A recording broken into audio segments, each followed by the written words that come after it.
Uma fala do ministro João Otávio de Noronha repercutiu durante uma sessão da quarta turma do Superior Tribunal de Justiça. O magistrado fez uma piada sobre a agilidade dos baianos ao jogarem basquete, mas não contava com a repercussão e a resposta sensacional dos baianos. Quem vai contar essa história pra gente é a baiana Daiane Oliveira aqui no Plantão do Meteoro.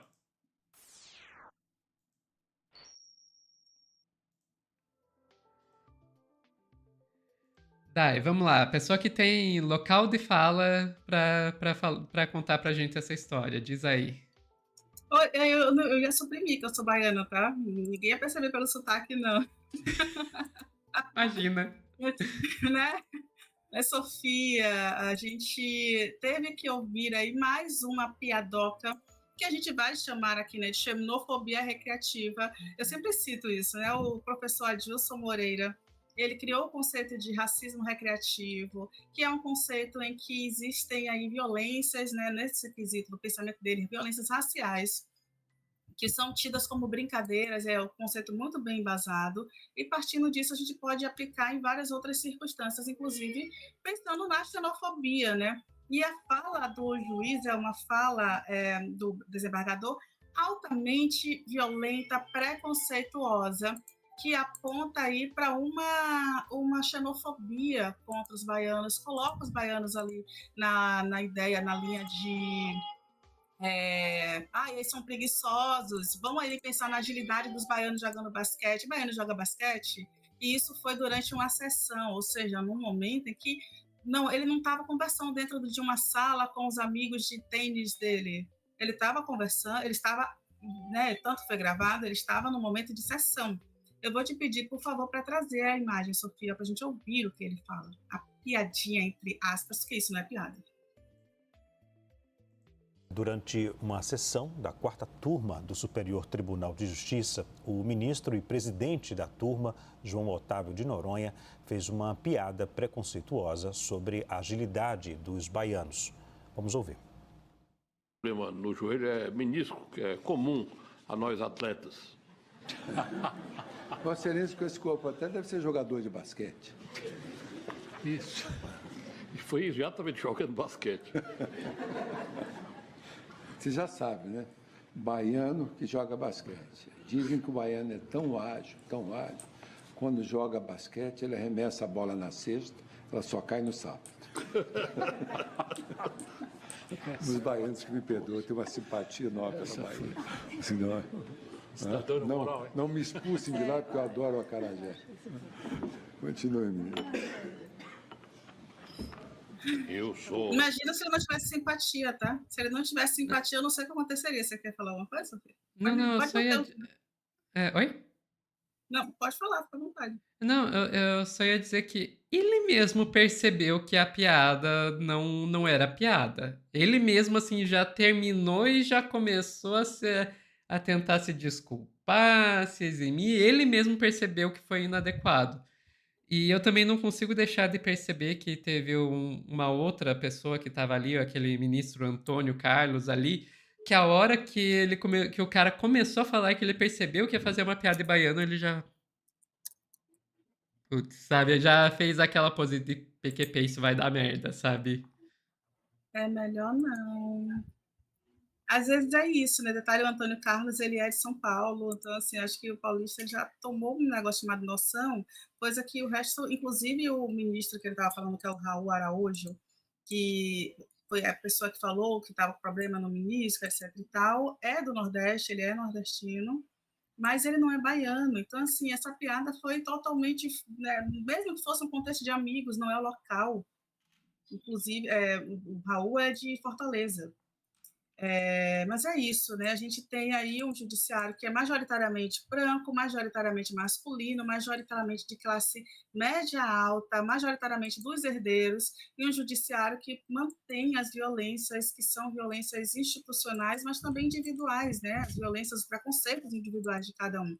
Então, é um estereótipo de que baiano é preguiçoso, porque a gente, inclusive, tem na própria Bahia ainda, é exaltado, né, dentro das obras do Jorge Amado, esse pensamento de que os baianos são preguiçosos, e o juiz, o desembargador, perdão, estou chamando de, o ministro, perdão, gente, estou chamando de juiz e desembargador, mas o ministro, ele foi, inclusive, questionado pelo governador do estado da Bahia, vou te pedir para colocar, o Jerônimo Rodrigues, que é o governador atual do estado, é um governador de esquerda, ele adora se afirmar, né, se afirmar como uma pessoa indígena, mas a polícia civil e militar está fazendo uma violência terrível contra os indígenas no sul da Bahia, é inclusive até bom pontuar isso, mas ele pelo menos se manifestou em relação a esse caso e colocou, né, entre aspas, nas suas redes sociais, que o respeito à Bahia e ao nosso povo não é negociável e reduzir o Estado inteiro ao estereótipo preconceituosos é inaceitável.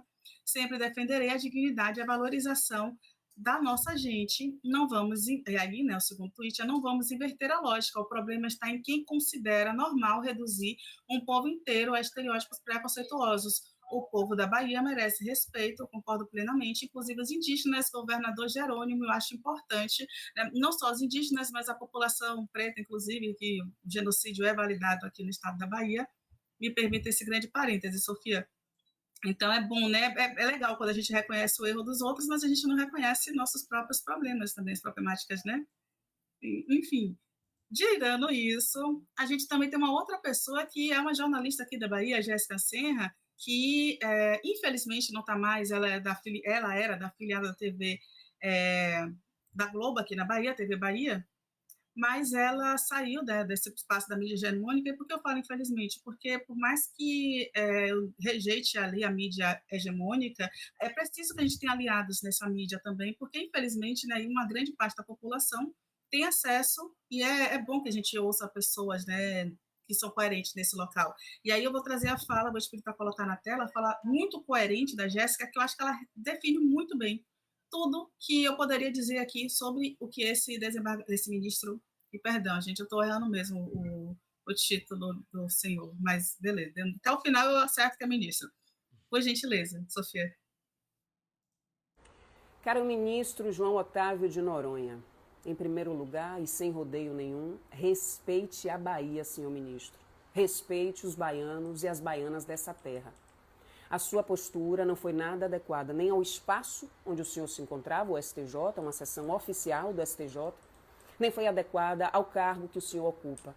Não de uma autoridade simplesmente, mas de alguém que tem o papel de resguardar a nossa lei, entre elas a Constituição Federal, que garante que ninguém será discriminado por motivo de qualquer natureza. Além da Constituição brasileira, a sua fala desrespeita o próprio Código de Conduta do STJ, instituído justamente para prevenir, para enfrentar o assédio moral, o assédio sexual e, olha só, a discriminação. Imagino que a fala em questão também fira a lei penal, que hoje criminaliza condutas preconceituosas como a xenofobia, que é o preconceito, a hostilidade contra pessoas de outras etnias, países, regiões ou estados. Mas o ministro deve saber disso melhor do que eu, né? Eu quero aqui mostrar que a postura do ministro, além de inadequada, é violenta e colabora para a perpetuação de discriminações, para a perpetuação de estereótipos, de estigmas que prejudicam pessoas, provocando desvantagens sistemáticas, como, por exemplo, a dificuldade de acesso a oportunidades profissionais e acadêmicas. Muitos preconceituosos tentam disfarçar seus preconceitos através de piadas porque elas camuflam, a mal vista agressividade, o desprezo por determinado grupo.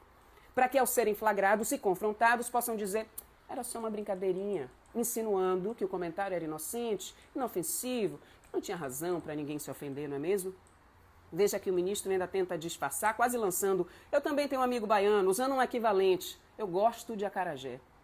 Gostar de acarajé, ministro, não lhe dá o direito de desrespeitar o povo que produz e te serve esse acarajé, obviamente. Mas a piada do ministro não tem nada de inocente. E a maldade não está em quem ouviu não, viu, senhor ministro? A maldade está em homens como o senhor, que, embora tenham todas as ferramentas para fazer diferente, seguem escolhendo perpetuar preconceitos e discriminações. eu sugiro ao senhor o riquíssimo livro Racismo Recreativo, no qual o intelectual, professor, doutor em Direito, escritor Adilson Moreira explica didaticamente como os estereótipos, os estigmas e as piadas, como a que o senhor fez, são utilizados para discriminação e marginalização de grupos minoritários, ao mesmo tempo em que colaboram para manter, para preservar privilégios de grupos em posição de poder, como as do senhor. As piadas em que apenas o grupo privilegiado ri só reproduzem e reforçam relações desiguais de poder que existem na sociedade. Um humor baseado numa comparação depreciativa serve para que pessoas afirmem um sentimento de superioridade. Eles, os ministros, os sudestinos, em relação a outros grupos, nesse caso, os baianos, através de um estereótipo, de uma falsa generalização que enfatiza aspectos negativos, que aqui não temos agilidade, que somos lentos, e as risadas provocam um sentimento de união, de solidariedade entre aqueles que se colocam nesse grupo superior. Por isso, você vê que vários outros riem junto. Todos eles se colocam como parte desse grupinho privilegiado. Os super ágeis, os produtivos. Uma ironia, quando a gente sabe que a justiça brasileira, infelizmente, não é uma grande referência de agilidade nem de produtividade. Uma ironia quando quem está acusando um povo de ser pouco ágil é um grupo que tem inúmeros benefícios, como, por exemplo, o direito de tirar uma folga a cada 3 dias trabalhados. Quando a maioria do povo baiano trabalha 7 dias direto. Quando tem carteira assinada, trabalha 6 dias para folgar 1. Então, eu acho que cabe a gente discutir sobre esta justiça que está na mão de senhores preconceituosos, opressores, né, como este, com suas subjetividades que dificilmente se desassociam dos seus julgamentos. A justiça brasileira é machista, é racista, é classista, é xenofóbica e pessoas que estão à sua frente nem se esforçam para esconder isso. Não cabe mais, senhor ministro, utilizar espaços de poder. Pronto, é perfeito, que é isso, né? É exatamente isso que a gente vem falando todos os dias aqui e que é extremamente necessário, né? Inclusive, tem uma pesquisadora, uma antropóloga, que é a Eliette Zan Lorenzi, ela fez o mestrado dela e, se eu não me engano, doutorado também na USP. E ela tem um pensamento que é o mito da preguiça baiana. Ela fez a tese dela de doutorado sobre o mito da preguiça baiana. E ela justamente desbrava aí essa ideia de preguiça, né, do que seria a preguiça, e aponta que é realmente um pensamento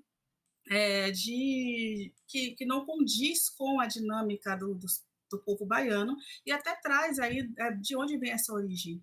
E aí vale lembrar, né, que bom, nesse momento a gente está ali confrontando um ministro, acertei dessa vez, mas aí tem várias outras pessoas, vários outros pesquisadores, a dinâmica do dia a dia é muito comum a gente ouvir isso, né, do Sudeste. Perguntar aqui a origem do ministro, né, e ele é de Minas Gerais, e é isso, existe, né, é muito comum a gente ouvir isso de pessoas ali só leram Jorge Amado na vida e acha que todo mundo, como Jorge Amado e seus personagens, podia passar o dia na tarde de Itapuã, na rede, vivendo tranquilamente. Inclusive, observem que esses corpos que passam o dia na rede, na praia de Itapuã, são homens, né? Porque tem sempre alguém por trás fazendo ali a política do cuidado, os trabalhos de cuidado. Enfim, é isso, né? A gente espera que esse desembargador, só um detalhe, tá, o ministro, gente, a Sofia, tem um detalhe, ele respondeu, ele disse que ele não, inclusive, não iria se intimidar, tá, com a fala do governador. Ele não respondeu oficialmente a fala da Jéssica, talvez nunca responda, mas a gente espera que o próprio Superior Tribunal de Justiça tenha internamente um processo administrativo, que a gente sabe que, infelizmente, é um daqueles que não dá em nada, até porque em casos extremamente complexos, como o caso do juiz que alegou ali que uma menina não poderia estar denunciando uma violência sexual contra um professor, porque as mulheres agora estão muito liberais, etc. e tal. A gente está falando de um caso de um adolescente denunciando, pedindo uma medida protetiva contra um professor, e esse jurista, e ele foi apenas advertido, depois ele saiu da vara da criança e adolescência, uma vara extremamente complexa, e quando acontece algo mais sério, é um afastamento, é uma aposentadoria compulsória, com remuneração, gente. Então, é disso que a gente está falando, é isso que é o nosso judiciário brasileiro, infelizmente. Enfim, Sofia, a gente aqui na Bahia, né, não abaixa a cabeça para esse tipo de coisa, não, para esse tipo de gente, não. Que bom. Corretíssimos, não tem nada que baixar a cabeça mesmo, porque isso aí é xenofobia, né? Não tem como negar que é uma piada xenofóbica. Enfim, é complicado você ver como esses estereótipos vão se perpetuando, né? E são estereótipos muito negativos, né? Porque servem de justificativa para muitas práticas e políticas muito ruins que vêm depois. Então não dá para, ai, não, é só uma piada. Gente, senhor ministro, eu não estou falando de você, estou falando uma coisa no geral, tá? Gente, esse tipo de piada aí, quem faz é covarde. É a pessoa que quer falar aquilo e não tem coragem de falar depois, sabe? É sempre bom você pegar e quando a pessoa faz uma piadinha dessas, você olhar, ficar sério, olhar pra pessoa e com a maior cara de pau do mundo dizer: Não entendi, explica. E veja como a pessoa se embanana toda quando ela é obrigada a expor explicitamente a agressão que estava implícita. Porque é isso. Porque a hora que ele tiver. Ah, não, é porque baiano é lerdo, baiano é preguiçoso, baiano não trabalha, aí ele não tem coragem de dizer. Então vai lá, a pessoa pega a piadinha xenofóbica, machista, racista, etc., embrulha o preconceito, a agressão em uma piada que muitas vezes sequer tem graça, para tentar contrabandear o preconceito. Mas enfim, é isso, Dai. É isso, Sofia. Pessoal que está assistindo ao vivo, não sai daí que a gente ainda tem mais notícias para trazer para vocês.